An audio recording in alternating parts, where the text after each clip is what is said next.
your own view of the outcome of the presidential election? Sad, unfortunate, tragic. All promises that were made, dashed, failed, hopes dashed. On a Wednesday before that Saturday, we attended the signing ceremony in which the INEC chairman so bravely spoke, and in which Mr. President also spoke. We should have known better. We always know better. But when you are dealing with authority, you have, and you're a law-abiding citizen, your only option is to continue to have hope. Well, we've been having hopes for 8 years now. Promise after promise was failed. They promised beavers will work on Wednesday. They switched it off on Saturday. They promised electronic transmission on Wednesday.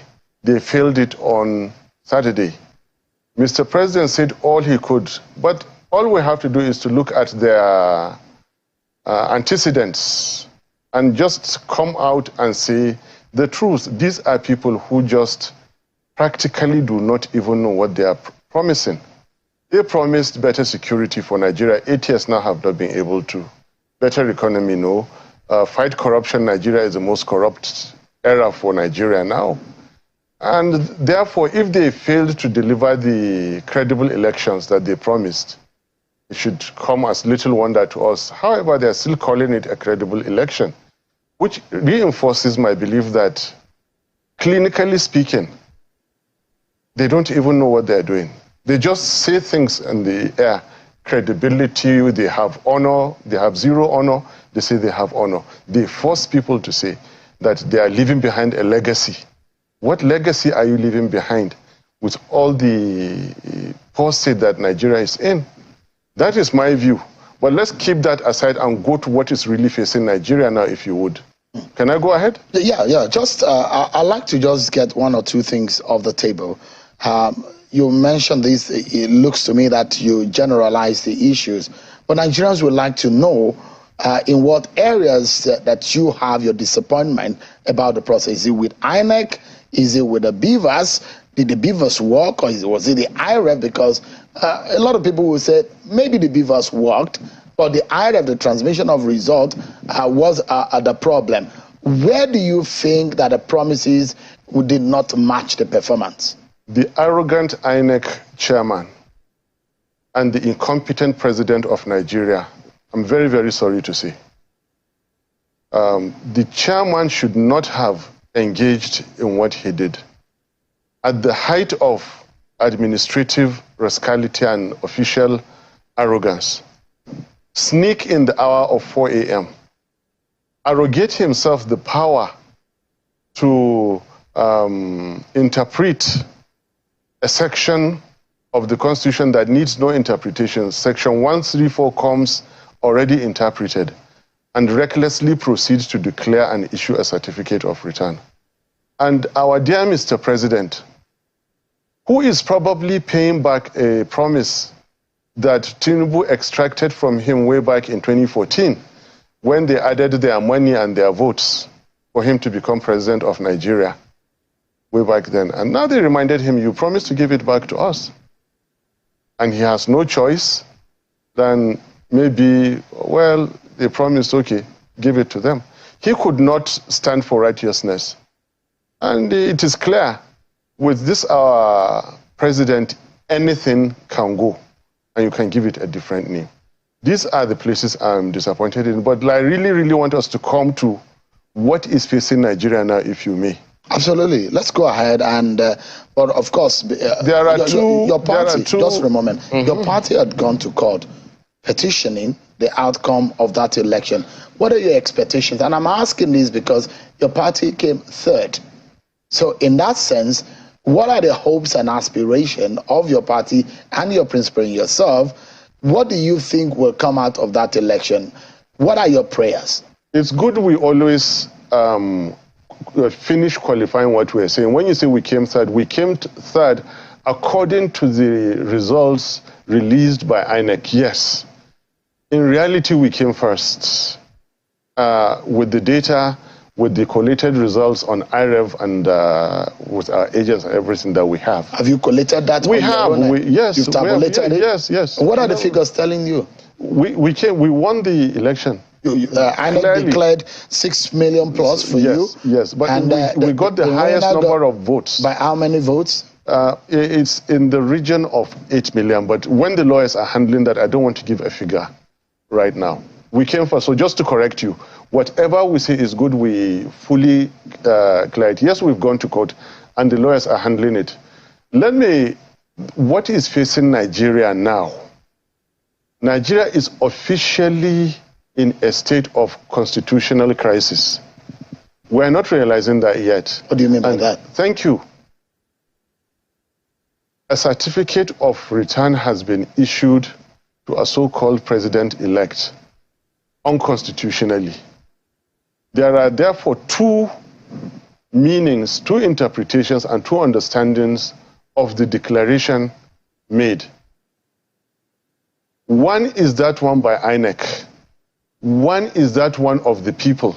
When I said of the people is whoever can read section 134 of the Constitution and take a position, then we are entitled to our own view of what crisis is facing Nigeria now. The certificate of return issued to Alhaji Tinubu is a dud certificate. It is one certificate that breaches the provisions of section 134. Therefore, the requirements to be declared as president-elect have not been met by Tinubu Shetima ticket. The declaration, therefore, as it stands now, as far as the people of Nigeria who choose to adopt the literal, clear, interpreted meaning of section 134 is concerned, there is really no president-elect. All right. So let's clarify. Yes. So section 134 suggests and puts to Nigeria. Does not suggest, provides. Yeah, provides what Nigerians should think about when they are electing a leader and the office of the president, and it talks about. No, Seun, you're wrong. You're wrong.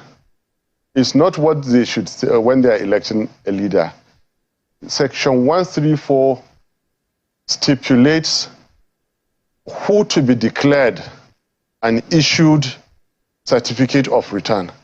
It is only that candidate that has scored the highest number of votes and at least 25% in each in at least two-thirds of the states of the Federation and the Federal Capital Territory. All right. Remember, so I thought you were going to say something different from what I was going to read. No. Each and now it is very clear. Tinubu does not have 25% in the FCT. We denied him. We got 61%. Atiku does not have 25% in the FCT. We denied both of them. By the clear, unambiguous provision of the Nigerian Constitution, which must not be breached, Tinubu has not satisfied the requirement to be declared president-elect. Accordingly, there is no president-elect for Nigeria now. I repeat, accordingly, there is no president-elect for Nigeria at the moment because the declared one violates the Constitution of the Federal Republic of Nigeria. And I know what I'm saying. The Constitution is there in your presence, is available. Everybody is reading it as I speak. I'm not therefore behaving illegally or unconstitutionally. To the contrary, I am supporting constitutionality. It is in fact better for the powers that be to go and create additional 6% out of thin air and rig it back to Tinubu and therefore swear him in on 25% than to go ahead and take the risk of swearing in a so-called president-elect that has not met the constitutional requirements. Interesting. This conversation that, I mean, what you started saying, just for a moment, was one conversation I had with Mr. Olisa Agbakoba a few months ago when he was one of those who raised it and said, INEC needs to come out to explain to Nigerians this second part of the provision of the Section 134 of the Constitution about the 25% in two-third of 36 states is 24. Good. Plus the FCT. Whether or not, if you meet that of the 25% of two-third of the state, which is 24, but if you fail to meet the FCT, what happens? That it was one major issue which is raised. Well, for the benefit of our viewers, let me just read quickly what Section 134 says. And it says, a candidate for an election to the office of the president shall be deemed to have been duly elected, where there being only 2 candidates for the election, he has a majority of votes cast at the election. That is the first provision. Then he has not less than 1/4 of the votes cast at the election in each of the least 2/3 of all the states in the federation and the Federal Capital Territory, Abuja. That is the second provision. Can I comment? Go ahead, please. This document you read is not a puzzle. It is in English. O levels that you wrote and I wrote and the justices and everybody that is a candidate wrote. It is law. The law is not a game for politicians to play. This document is not available for Yakubu to interpret that day. It is there for him to follow. The English is very clear. These are fundamental provisions of the Constitution. They come already interpreted. You cannot take a gun, shoot somebody, and then ask the family to go and get interpretation that you only fired your weapon and then it killed him. No. This Constitution is more than abundantly clear. It says and. Shehu, you know the meaning of and. We know the meaning of and. There is no justice beyond what is simplicity.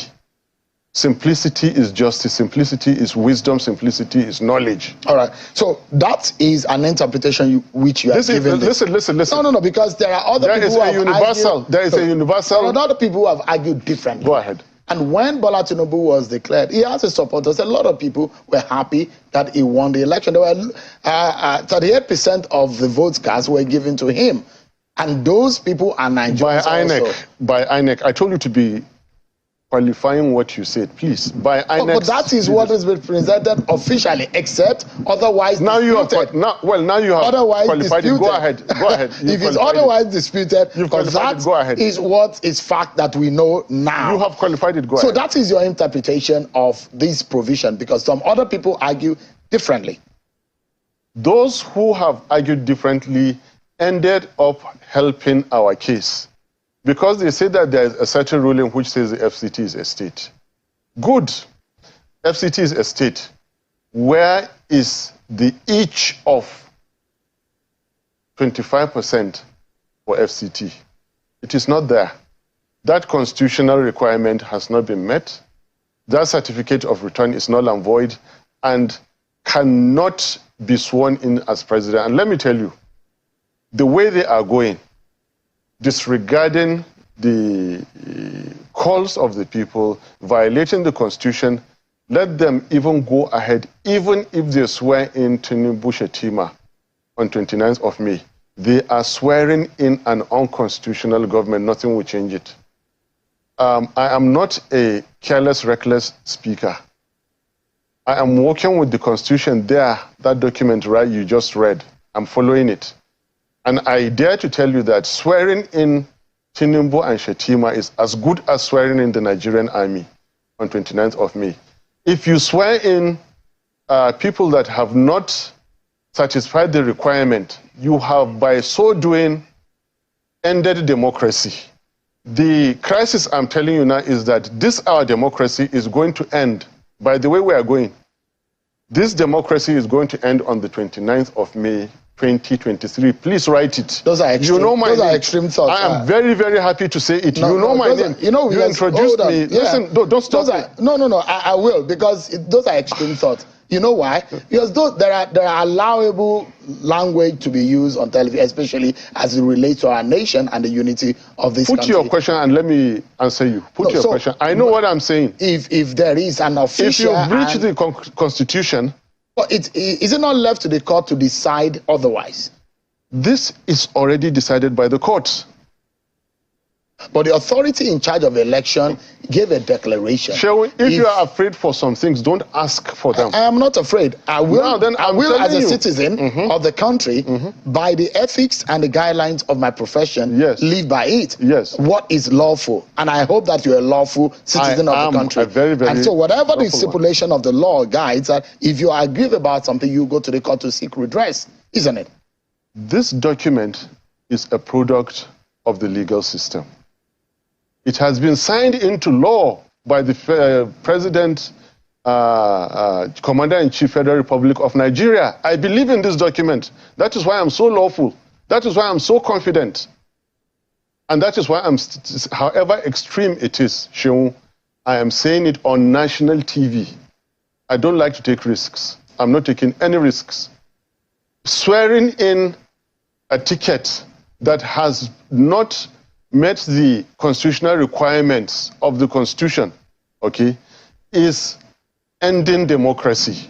Quote me on it. That's your interpretation. That is my interpretation, and that is indeed a correct interpretation. You cannot swear people who have not met the constitutional requirement. You can't do that. If you did it, you have done something unlawful, something unconstitutional, and I'm repeating it. Whoever does not meet the constitutional requirement must never be sworn in. You said my name. If you like, I can say it again. I'm Datti Baba-Ahmed. I'm not taking risks with my safety and with my life. But I'm repeating, swear in anybody who does not meet the constitutional requirements of our country, you are engaging in an unconstitutional act. Mr. President, do not hold that inauguration. CJ and your lordship, do not partake in unconstitutionality. I am taking these risks for the sake of my country. Yes, it is extreme, and I'm saying it. It was more extreme for Yakubu to issue that certificate. It was reckless. He is putting all our lives in danger. All of us. We're already at risk. So what is there again in me taking risks again? What have they not done against Nigeria? What have they not abused in Nigeria? Now they'll take the Constitution where it is clear, it says, and get 24. After that, and FCT. They fail to get it. They are going to swear this man in, and I should be afraid? I will not be. I am telling you that on the 29th of May, 2023, swear in Tinubu as this result is, you have ended democracy, whoever you are. I mean, you say you're a lawful citizen. I am. So the judiciary... The law in me is why I'm saying this. Yeah, so the judiciary is the hope of the masses, is the hope of the common man. And if you look at what decision your party, your principal, and yourself are taking in going to the presidential election petition, it does look that you believe in one thing, that the judiciary will work. Do you? I do. What you asked me is a different form of what others have asked me, as in if I trust them. But listen, take these three things I'm going to tell you. The law is not a game for politicians to play. The Constitution is not a puzzle for candidates to toy around with.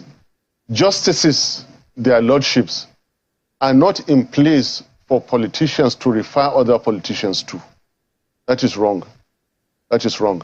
This is classically what is going on now. But do you have faith in the courts? I do not. Why so? There is a sitting Senate president who contested presidency and lost, and today he is declared senator. And the laws of Nigeria does not allow you to contest two offices. I was contesting governorship in Kaduna, but I withdrew before the contest. And that is why I was nominated as vice presidential candidate on this ticket. Electoral Act violated. Every other act violated. Promises violated. Now they are inching to violate the Constitution to the extent that they will even swear in a president who has not met the constitutional requirement. We should sit down and be afraid and not talk about it. No way. So if you say you do not believe in the courts, so why did you proceed to the courts then? That is no reason for us not to go. Because I have said it many times, history is full of first times. There may be a first time that the court system will work. Remember, I have suffered from the legal system. My House of Reps, my Senate, and everything I accepted. Nothing I can do. And that's to underscore the law in me. I'm a law-abiding citizen. I'm a law-promoting citizen. That is the more reason I keep telling you, I keep speaking in extreme ways. And I'm not violating your ethics. I am more ethical than many people who have been here before to come and tell lies, because I'm speaking the truth. You think the election of 25th of February was rigged? It was rigged. What about some of your candidates in the National Assembly who won their seats? There are at least 6 of them or so. Any of them who rigged Senate should be taken to the court and have it taken away. I'm talking of presidential election. Does he interpret? You think that the presidential election was rigged? It was rigged. Even the 6 million plus vote that you have, was it rigged also? It was not rigged. So that the lawful votes that you got? It was not rigged. Remember, you're talking of electoral matters. I'm talking of constitutional matters. So yeah, I'm asking the question because there are 2 different if things. you say that the election was rigged, the election was rigged. So it should have been stopped. Remember, we called for the coalition to stop. Don't forget that, Shehu. Absolutely. But the question I'm asking, listen, Mr. Datti, the question I'm asking, if you say the election is rigged, you got 6 million votes. Yes. If you're going to court to challenge the vote, you'll be challenging based on the vote that you have. We got more than 6 million votes. And in the process, we cried out, stop this coalition, stop. The election did not hold. Election is made of 4 things. It is made up of the voting of lawful citizens exercising their civic responsibilities. Collation according to the guidelines and the Electoral Act. Transmission of the results according to the guidelines and the Electoral Act. Then collation according to the Electoral Act itself, and then declaration according to the Constitution. But the Electoral Act borrowed that section from the Constitution and applied it in there. After voting, all hell was let loose. What they promised us 3 days earlier on Wednesday was that there would be electronic transmission immediately from the polling units. And it is there in INEC guidelines and the Electoral Act that no collation shall be made without reference to the IREV. They were collating without reference to IREV. So we cried out, stop this, stop this. The election is already going bad. Stop it. They didn't. 4 a.m. has never happened in the history of Nigeria. After adjourning, without specifying the time, 4 a.m., a so-called INEC chairman sneaked to the collation center and announced the result and declared a winner. If you will now permit me, because I respect your rules so much, there's a word I wish to use. Who is a fool? I took your permission. No Nigerian is a fool. You cheat us this way and tell us go and get interpretation, go to court? Nigerians are law-abiding, self-respecting, peace-loving citizens. You have heard about organized private sector. I have heard about organized crime. And in our petition, there is something that has to do with organized crime. Drug peddling, drug everything is the epitome of organized crime. In America's 1930s, there was Ben Segal, a murderous individual who controlled the state. Only in the 1980s, I always his name, Pablo Escobar, he threw a justice from a helicopter down to earth. Pablo Escobar, Now, recently, you have the case of El Chapo in prison but correcting. We have it written in black and white from a U.S. courthouse that someone somewhere once forfeited $460,000 and is now a president-elect in Nigeria, the world's greatest black nation. In the United States, Nigerians have the highest educated expatriates. And this is the best we can do. Let's bring home this conversation. I'd like to ask, it does look, from what your opponents are saying, that you only believe in the courts if it's in your favor. Not true. Not true at all. What would be your final thought tonight? There must never be an unconstitutional government sworn in Nigeria. And this is just the beginning. I am saying it now. Let it be careless, let it be reckless, let it be extreme. It is the truth. It is there in that constitution you read. All right. What I'm saying, an unconstitutional government must never, ever be sworn in, because that is the end of democracy anywhere.